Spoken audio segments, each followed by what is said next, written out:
રામ રામ મારા પ્યારા ફોલોવર્સ, મારા ટાબરિયાની ચેનલમાં તમારું સ્વાગત છે। આજે તો સવારમાં મારા ટાબરિયાને મોજ પડી ગઈ, કેમ કે એની ફેવરિટ શોપિંગ કરવા જવાની હતી, ફ્રૂટ્સ અને સ્નેક્સ લેવાના હતા। તો અમે નીકળી ગયા માર્કેટ જવા। માર્કેટ અમારા ઘરની નજીક છે, તો અમે ચાલીને ગયા, એટલે મોર્નિંગ વોક પણ થઈ ગયું। પહેલાં અમે ગયા સુપર માર્કેટ। અંદર જતાં જ ટાબરિયાની આંગળી તો ઊંચી થઈ ગઈ, મમ્મા આ લઈ દે, ઓલું લઈ દે એમ કરીને ટાબરિયું તો બધું ઉપાડવા મળ્યું। મેં કીધું હવે વધારે અહીંયા ન રહેવાય, જલ્દી બિલિંગ કાઉન્ટરે જાઓ અને ભાગવું અહીંયાથી।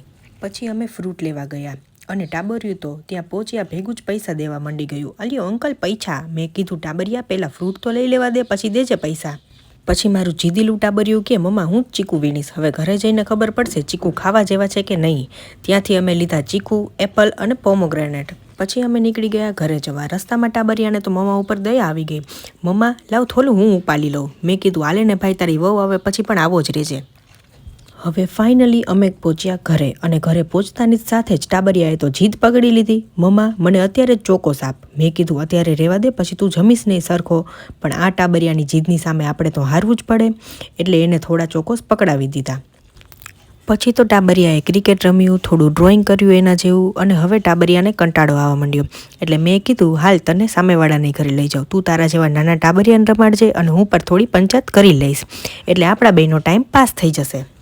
પછી ટાબરિયો ગયો દાદી ભેગો નીચે રમવા, અને ભાઈ ગયા એવા પાછા આવ્યા, મમ્મા મને ભૂખ લાગી છે। મેં કીધું સારું, આલ્યો ગણપતિ બાપા પહેલી થાળી તમારી। પછી તો મારા નાના ગણપતિ બાપાએ જમી લીધું। ત્યાં થઈ ગયો સુવાનો ટાઈમ, એટલે એને ઘોડિયામાં નાખ્યો, અને થોડું શરતી જેવું હતું તો કપૂરનું ધૂપ ચાલુ કર્યું। પછી તો મારા ટાબરિયા ભાઈ સૂઈ ગયા, અને પછી સાંજે ફૂલ એનર્જી સાથે ઉઠી ગયા। દર શુક્રવારે અમારા ઘરે લક્ષ્મીજીની પૂજા થાય છે, તો ટાબરિયું તો પૂજાની તૈયારી કરવા લાગ્યું। જો તમને અમારા ટાબરિયાનો વ્લોગ ગમ્યો હોય તો પ્લીઝ અમારી ચેનલને સબસ્ક્રાઈબ કરજો, અમારા વિડીયોને લાઇક કરજો। બાય બાય, આજે આટલું જ। ફરી મળીશું નવા વ્લોગ સાથે। રામ રામ, જય શ્રી કૃષ્ણ।